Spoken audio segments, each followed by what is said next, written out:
So hello guys, welcome to Sagar Academy. आज हम लोग करने वाले हैं हमारे वो दो बचे हुए टॉपिक्स जो हम लोग पिछले वीडियो लेक्चर्स में जहाँ तक हम लोगों ने छोड़ा है, अब हम लोग स्टार्ट करने वाले हैं। न्यूटन ने कुछ और भी बातें बताई थी ग्रेविटेशन से रिलेटेड। उन्होंने क्या एक और स्टेटमेंट दिया था कि gravitation force hold the solar system together. ठीक है, ग्रेविटेशनल फोर्स ही है जिसकी वजह से सोलर सिस्टम में सभी प्लैनेट्स टिके हुए हैं, इवन सन भी।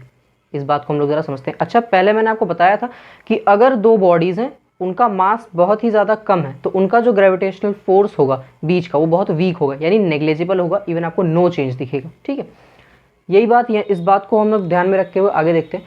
अच्छा, हम लोग जब प्लैनेट्स की बात कर रहे हैं तो प्लैनेट्स का मास बहुत ज़्यादा होता है।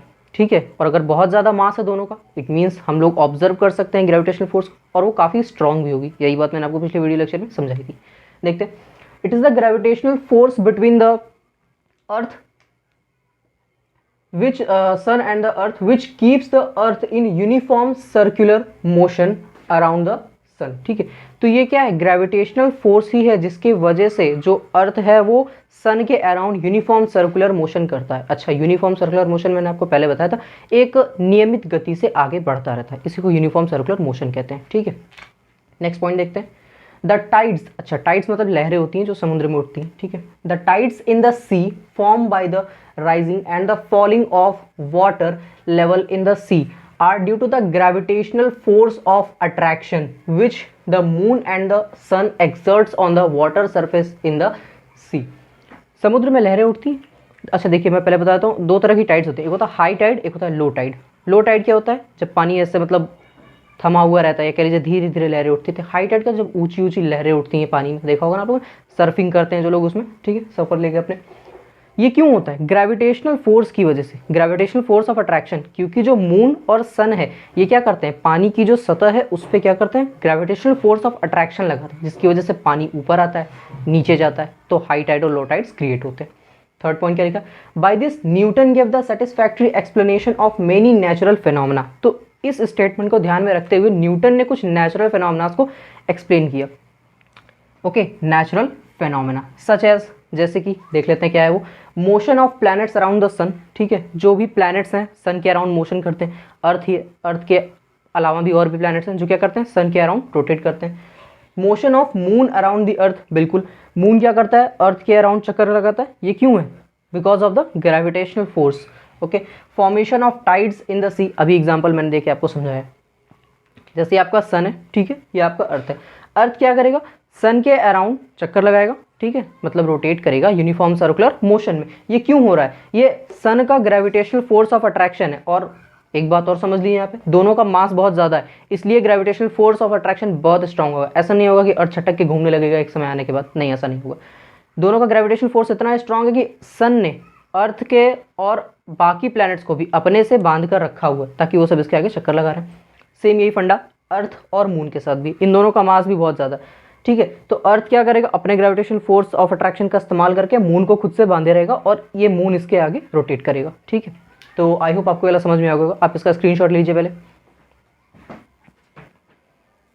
चलिए गाइस, अब हम लोग देखने वाले हैं हमारा Kepler's law of planetary motion. अच्छा, मैं आपको एक बात बता देता हूँ पहले, जो न्यूटन ने लॉ दिया था, ठीक है, उसके अकॉर्डिंग वो जो यूनिवर्सल लॉ ऑफ ग्रेविटेशन का फॉर्मूला था, F = G × m1 m2 r का स्क्वायर, उसके अकॉर्डिंग जो है ना, आज के मॉडर्न टाइम में हम लोग प्लैनेट्स के मासेस को डिस्कवर करते हैं बिल्कुल एक्यूरेटली।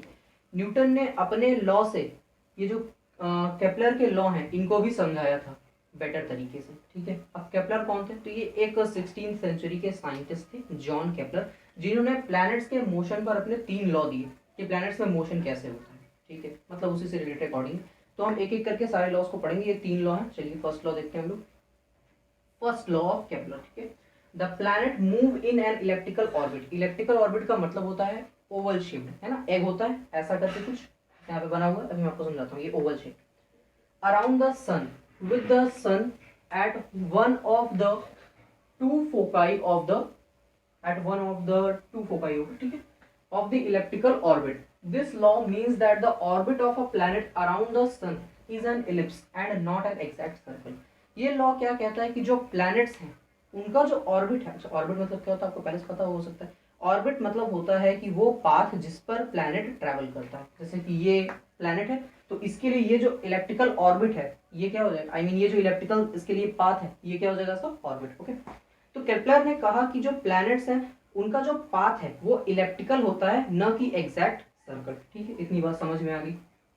इसके दो फोकाई होते हैं। अच्छा, फोकाई कुछ नहीं है, दो फोकस को एक साथ मतलब फोकाई कहते हैं, उसी का प्लूरल फॉर्म है। ठीक है, तो एक फोकस पे तो खुद सन है, ठीक है, एट F1 सन है S, और F2 जो है वो यहाँ पर है, और ये जो प्लैनेट P है ये मूव कर रहा है इस सन के अराउंड, यानी फोकस F1 के अराउंड। ठीक है, ये आप देख सकते हैं, ये इलेक्ट्रिकल सरफेस है, यहाँ पे F2 है, फोकाई F2, ठीक है, यहाँ पे focus F1, this is your electrical orbit, this is planet P।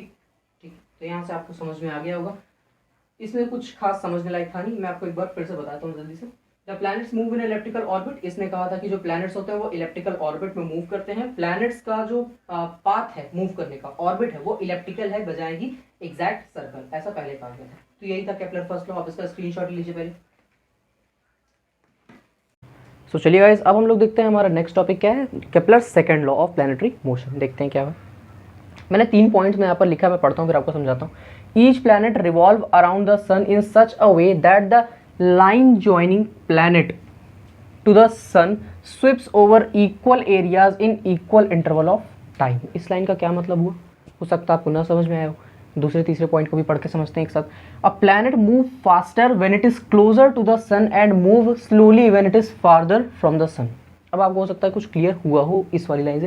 ये वाली जो लाइन है ना, इसी का थोड़ा सा यहाँ पे शॉर्ट में लिखा हुआ है। क्या कहना चाह रही है ये लाइन, जब कोई प्लैनेट सन के क्लोज होता है तब वो तेज़ मूव करता है, और जब कोई प्लैनेट सन से दूर होता है तो वो धीरे धीरे मूव करता है। जैसे यहाँ पे देखिए फिगर बना है, ये सन है, जब प्लैनेट इसके करीब है तो ये देखिए कितनी तेज़ी से मूव करके इस पॉइंट तक आ गया। पर यही सेम प्लैनेट, ठीक है, जब इस पॉइंट पर है यहाँ पर, तब इसको मूव करने में देखिए ज़्यादा टाइम लग रहा है ना। यही ये कह रहा है। सेकेंड पॉइंट क्या कह रहा है, चलिए देखते हैं। Thus according to Kepler second law a planet does not move with a constant speed around the sun. ठीक है, तो केपलर के कहने का क्या मतलब था कि जो प्लैनेट है वो एक कांस्टेंट स्पीड से सन के अराउंड नहीं मूव करता है, क्योंकि ऑर्बिट तो इलेप्टिकल है।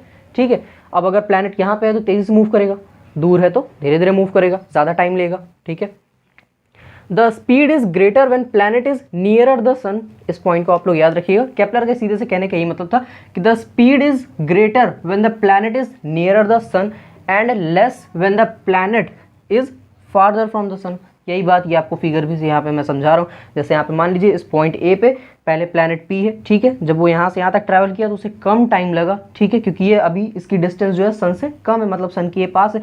पर यही सेम प्लैनेट जब इस पॉइंट पर है तो इसे यहाँ से यहाँ तक जाने में ज़्यादा टाइम लगेगा, क्योंकि इसकी डिस्टेंस देख रहे हैं सन से ज़्यादा है। केपलर के कहने का यही सीधा सा मतलब था। आप इसका स्क्रीनशॉट ले लीजिए एक बार, फिर हम लोग आगे देखते हैं। सो आई होप गाइज आप लोगों ने स्क्रीनशॉट ले लिया होगा। हम लोग एक बार फिर से रिवाइज करते हैं। फर्स्ट और सेकंड लॉ में क्या कहा था, केपलर ने फर्स्ट लॉ में क्या कहा था कि जो प्लैनेट है वो 2 फोकस के अराउंड मूव करता है, जिसमें से कि जो फोकस F1 है उस पर आपका सन है और F2 उसी के आगे होगा, तो सन उसी प्लैनेट उसी के अराउंड क्या करेगा, रिवॉल्व करेगा। इतनी बात समझ में आ गई थी। और जो ऑर्बिट पे मूव करता है प्लैनेट हमारा सन के अराउंड, वो ऑर्बिट सर्कुलर नहीं होता, इलेप्टिकल होता है। ठीक है, सेकेंड लॉ में क्या बताया था उन्होंने कि प्लैनेट तेजी से मूव करेगा कब, जब वो सन के करीब होगा, और धीरे धीरे मूव करेगा कब, जब वो सन से दूर होगा। यही आपका सेकेंड लॉ था और फर्स्ट लॉ था। तो थर्ड लॉ में थोड़ा सा एक फॉर्मूला आता है, हम उसे देखते हैं। चलिए मैं इसे रब करने वाला हूँ।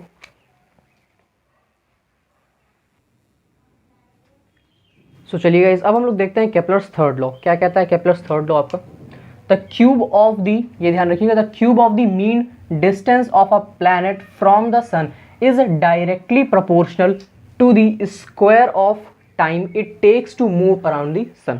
क्या कह रहा है, इसका मतलब क्या हुआ इस लॉ का, कि जो डिस्टेंस है, ठीक है, it is directly proportional to the square of the time that the planet takes to revolve around the sun. ये कह रहा है ना, क्यूब ऑफ द डिस्टेंस। ठीक है, तो हम इसको लिख के देखते हैं एक बार कैसे लिखेंगे। कह रहा है कि डिस्टेंस, तो डिस्टेंस को हम r लेते हैं, ठीक है, तो यानी r का cube is directly proportional according to definition square of time, तो t का स्क्वायर ले लेते हैं इसको। ठीक है, अब जब इस डायरेक्टली प्रोपोर्शनल के सिंबल को हम हटाएंगे तो एक कांस्टेंट आएगा, तो हम यहाँ पे सिंपल लिख देते हैं r का cube is equals to constant, कोई कांस्टेंट वैल्यू होगी इनटू में टाइम का स्क्वायर। ठीक है, अब इस कांस्टेंट की वैल्यू यहाँ से हम निकाल सकते हैं, तो यहाँ से कितना हो जाएगा, कांस्टेंट इज इक्वल्स टू